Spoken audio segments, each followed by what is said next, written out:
afternoon and welcome. This is our first program of 2016 and we're really excited about it. We're so glad that you could all join us for this very timely topic. Only a month ago, the Paris Summit was going on and they reached an agreement, and Coral Davenport, the energy and environment reporter of the New York Times, was there for all 2 weeks and more, covering things that we really have a first-hand report on the agreement and what it means going forward, the challenges that remain. And so thank you so much for agreeing to join us. I'm Patricia Ellis. I'm president of the Women's Foreign Policy Group. I know we have a number of new faces here. So what we are all about is promoting women's leadership and women's voices on pressing international issues of the day. And this is our first program on climate and foreign policy, and I know it is the beginning of many more that we will be doing.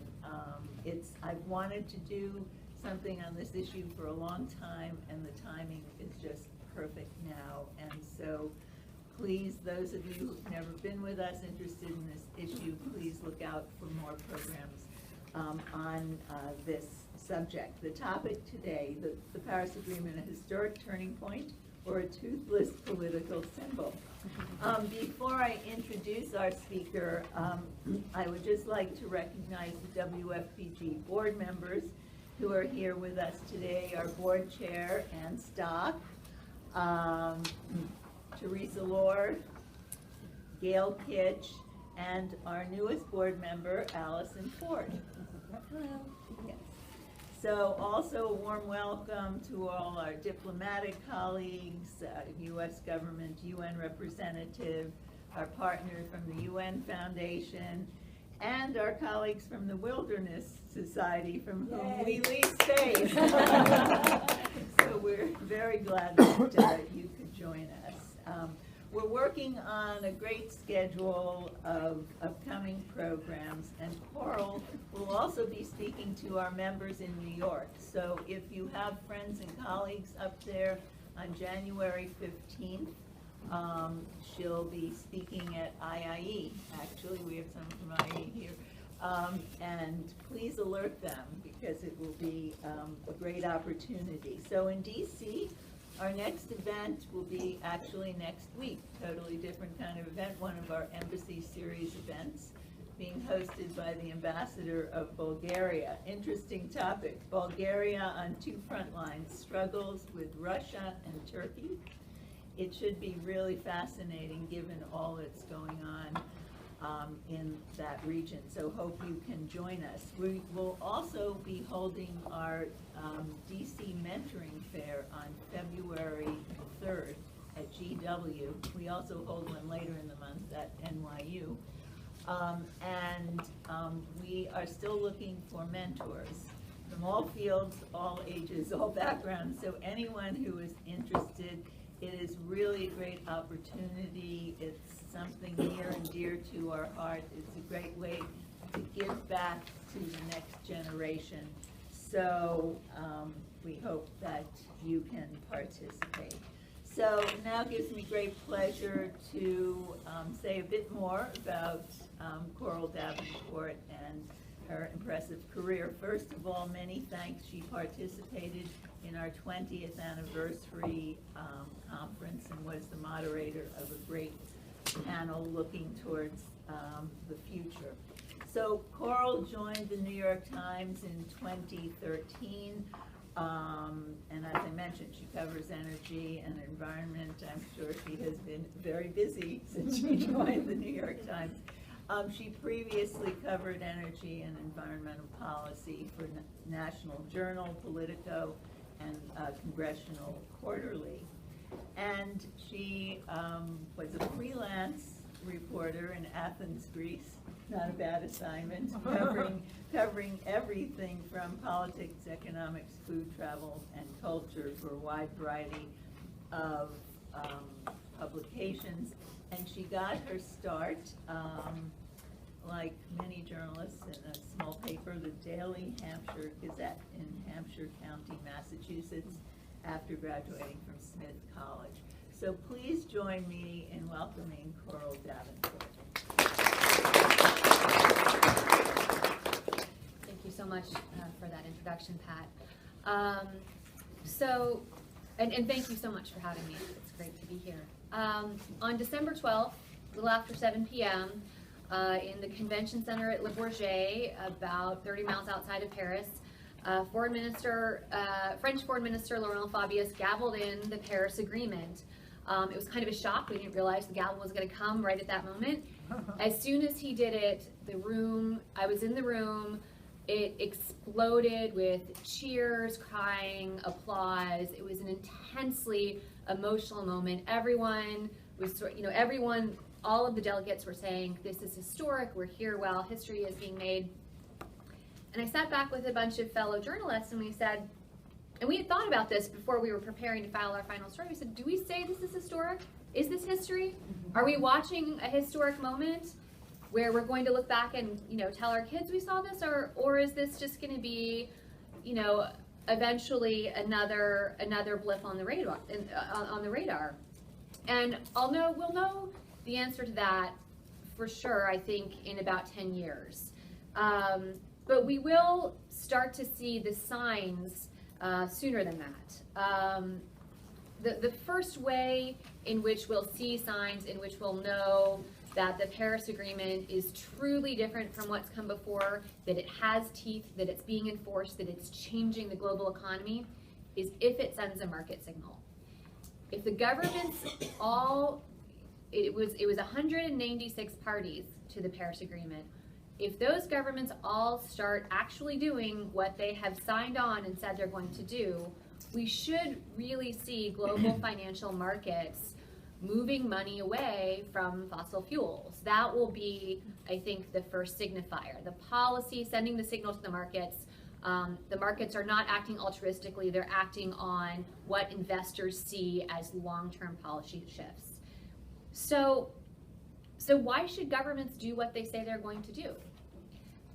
We've seen in some ways, we've seen this, we've heard this record before. Why should the U.S. do what it's going to say it's going to do after President Obama leaves office? Why should other governments do what they're going to do after the world leaders who are going to sign on to this agreement leave office?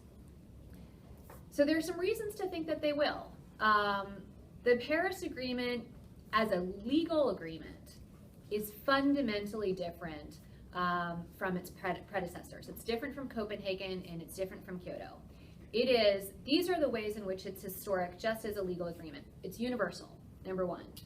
Every single party that is a signatory to the Paris Agreement, every country, every government, it has agreed to take domestic action to cut carbon pollution. Kyoto did not do that. Kyoto divided the world between developed and developing economies. Only the big developed economies had to take action. It excluded really most of the world economy from action. Copenhagen, also not a legally binding agreement, did not have, it had no legal force whatsoever. So this is universal and it's legally binding. Never happened before. I want to focus on this concept of legally binding because I have seen some pieces written that I read a piece just yesterday that said the Paris Agreement is not legally binding. I think there's a lot of misunderstanding about what is the legal force of the Paris Agreement.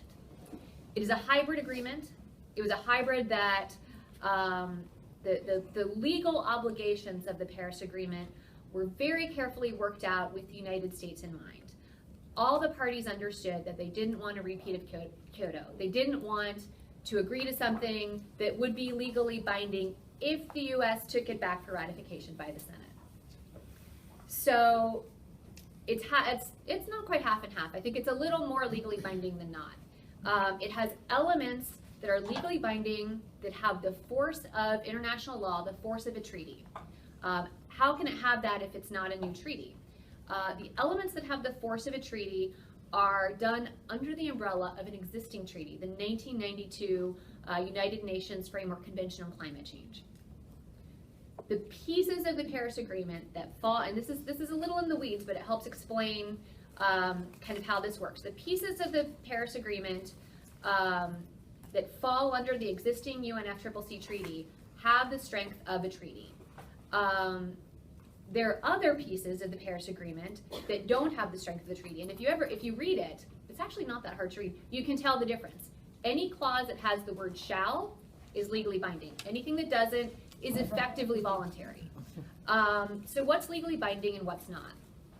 The legally binding piece of the Paris Agreement is the process. This sounds very boring. It's the timetable. It's the way in which countries have to report what they're doing. It's the transparency. It's literally how they measure what they're doing. It's the verification. All of those things, countries are legally bound. The U.S. is legally bound to do all of this. No new ratification from the Senate. So what's not legally binding is the substance. How much you have to reduce emissions. What kind of policies you have to put in place. Kyoto tried to say, give levels of emissions reductions, tried to assign the policy of cap and trade. That was never going to work politically. So the way, the sort of starting point for figuring out if governments are going to do what they say they're going to do in Paris are the pledges that they all brought to the table. The wonky term is the independent, nationally determined. God, I read about this so many times I can't even remember anymore. The INDC, the Independent Nationally Determined Contribution. What that means is the plan that every country came up with, put forth publicly, put on a website, said this is what we're going to do. Those are now inscribed in the Paris Agreement.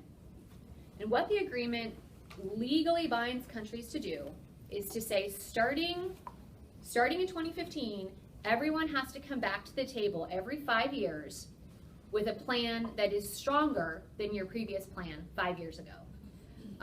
So the first set of plans, the 2015 plans, are all out there, all public. Everyone knows what everyone else is doing.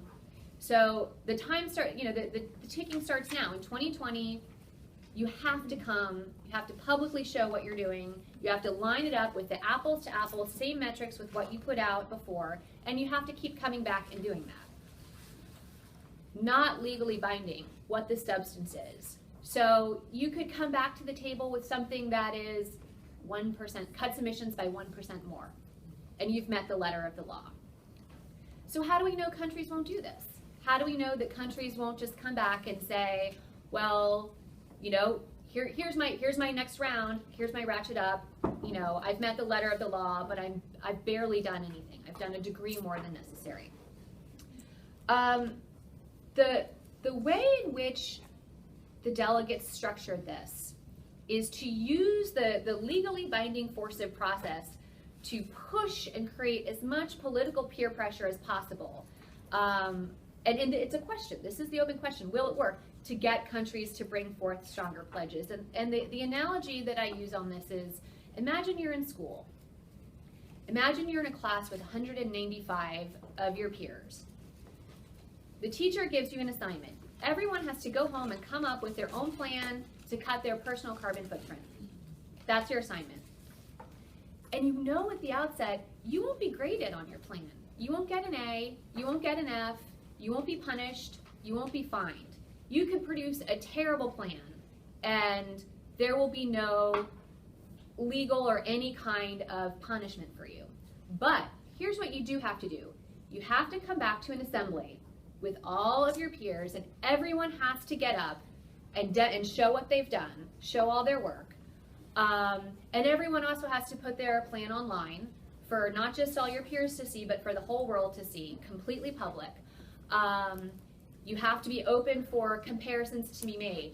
Student A has done a great job, is working forcefully and moving on. Student C, has done a terrible job, and they pledged that they would do this, and they've fallen down. And I mean, the idea is to use this process to create a sense of global peer pressure to make it work. And that's the question. So in the classroom analogy, what they're hoping is that the student leaders, the biggest economies, will essentially operate in the spirit of political goodwill and come forth with stronger plans. And so the big question is, in 2020, which will be in the term of the next president, will the United States, China, EU, Brazil, Russia, Australia, Canada, sort of the biggest polluters, the biggest global economies, come forward with, you know, with a significantly stronger plan? And that obviously is where 2016 comes in. Hillary Clinton has already said, you know, we will fully cooperate in the Paris Agreement. She's already put forth proposals detailing how she'll strengthen the Obama INDC. Republicans are fascinating on this. The Republican field has been very clear on its views on climate policy in general, on climate science in general. So the minute that gavel went down, I had an email set, I mass emailed every campaign, and I said, what's your reacts? Crickets. Which is very, very interesting, because this is an issue, a policy issue, on which these candidates usually have plenty to say and are happy to tell me. I think this speaks to the legally binding force of the Paris Agreement. In 2020, the United States is required under legal law to show up with something. And if the United States does not show up in 2020, if they don't come, if they don't participate, there won't be an economic sanction, there will be no black helicopters, but in blatantly violating an international agreement, if that is what a future U.S. president would do, they would also profoundly weaken the U.S.'s ability to enforce other international treaties, to go to the Security Council and demand security actions that are, as part of force of law. That's something to be considered, and I think that's why we haven't seen these candidates saying we're going to reject the Paris Agreement. What a president could do who disagreed with these policies is they could do what I described before. They could come up with a policy, they could show up, they could put something online, and they could have a policy that meets the letter of the law, it's submitted on time, it has the same metrics, and it's a tiny degree stronger than what's already there. And we could see that. We could see that from other countries as well. We don't know what future leaders are going to do. I think the most important country to watch in this space is the United States.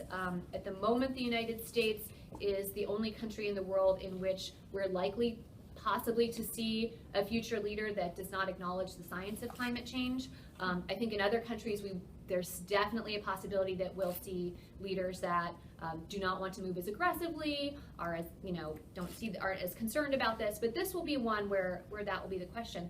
Just the fact that the Republicans haven't said no, haven't said that we're going to reject it, leads me to believe, and again, I withhold final judgment until 10 years, but leads me to believe that, that this deal does have greater force of law than anything that's come before. I think ultimately its strength will depend on the political will of future leaders. I think that this agreement will legally endure. How big an impact that it will have will still have, as much to do with politics, I think, as law. And with that, happy to take your questions. Okay, well, thank you very much, Coral. I'm going to open it up, so get your questions ready, and I will get to everyone, because we always do, and that's really a very important part of our programs. So just, I have some overall questions along with your stage setting, and then one or two others, and we'll get to everybody. So just let's step back and talk about the timing. What was the big momentum here, and who was really pushing it? Some suggest it was Obama legacy. It was people just getting fed up. Different political leaders had other agendas. So if you could talk about where the momentum for this was coming and why now. So some of this, a lot of this has to do with President Obama. One of the biggest reasons that we have never seen a functional international climate agreement before is the United States. The United States has never had a climate policy. The United States is the largest historic emitter, and until now, the United States went to Kyoto and demanded that the rest of the world cut its emissions. The United States had no climate policy. It had never put forth a plan to cut carbon emissions. No such policy was in the works. Gore would have liked there to be such a policy in the works, but there wasn't a bill, there was nothing, which is, one reason why Kyoto fell apart. The U.S. has had no credibility. The U.S. showed up at Copenhagen. The U.S. was in an interesting position when it showed up at Copenhagen because a bill had at that point passed the House. A cap and trade bill had passed the House. And Obama and John Kerry came to Copenhagen and said, this bill is going to pass the Senate, the United States is going to have a climate change law, everyone else needs to act as well. I had a fabulous and amazing interview with one of the Chinese delegates in Copenhagen who said there is no way in hell Harry Reid is going to get 60 votes for that bill on the board, in Chinese through a translator. And it's amazing to me how closely the rest of the world has watched the U.S. on climate policy and understands so clearly, exactly sort of where things are. And so that was kind of a moment to me where I realized this is not happening.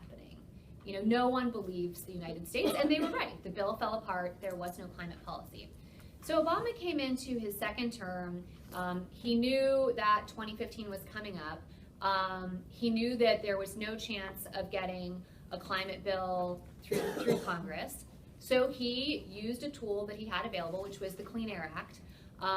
He had the legal authority to put forth these carbon cutting regulations on coal-fired power plants using the Clean Air Act. It was very controversial. It was very legally bold. We'll find out if they stand up when they go before the Supreme Court, probably next year.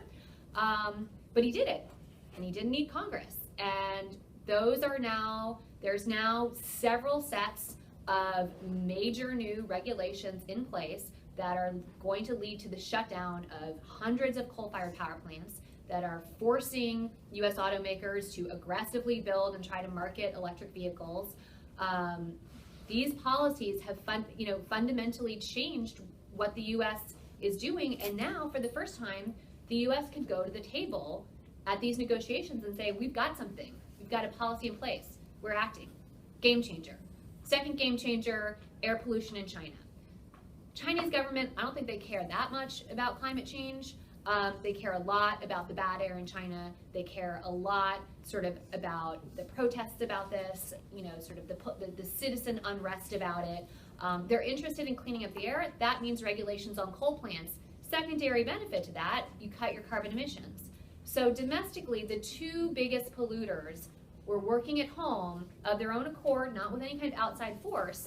And John Kerry, at the beginning of 2014, who sort of, mainly because I think climate change is a personal passion of his, decided he wanted to see if he could make something happen. He worked behind the scenes in Beijing to get the U.S. to get the U.S. and China to make an announcement last November 2014, that they would jointly move forward to cut their carbon emissions domestically. That was it. That broke the logjam. And then the second piece of that was the deal reached in Lima, Peru, about a month after that, which laid the groundwork of every single country, universal agreement, creating their own similar plans along the lines of the US and China. So by the time we got to Paris, it wasn't a poker game. It wasn't, well, I'll do this if you do this, but I don't know what you're going to do and I don't know what you're going to do. Everyone had already done it. Everyone's plans were already on the table. The biggest and hardest part had been done months before, and they were all aligned. Everyone knew. We had written about them, and so those dynamics were so different. And I think in many ways it did start with Obama's clean air regulations. Another piece of it too is the science. The science and the weather.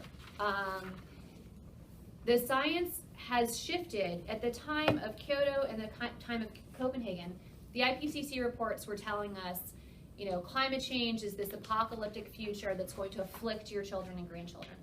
The latest IPCC reports, and more specifically reports coming out about science in the United States, the science in China, the science in Australia, domestically, are saying climate change is happening now.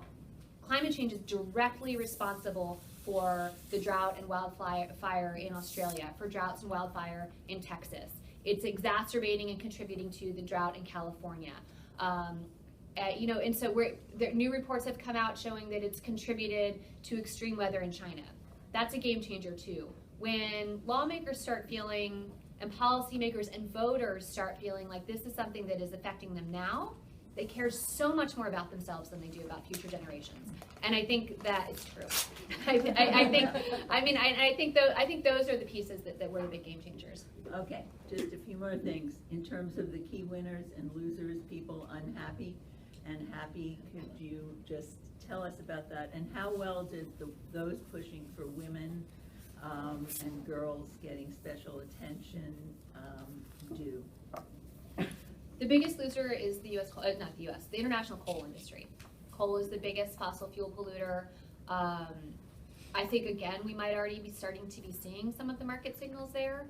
I don't think that big oil is a big loser necessarily. I think that the big oil companies had their heads way out of the sand, saw this coming, had been shifting investment into natural gas, which has half the pollution of coal. They see that as a bridge fuel.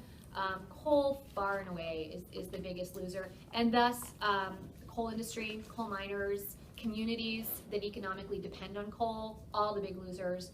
Big question if they can sort of find an economic bridge to something different. I think in some cases that will not happen.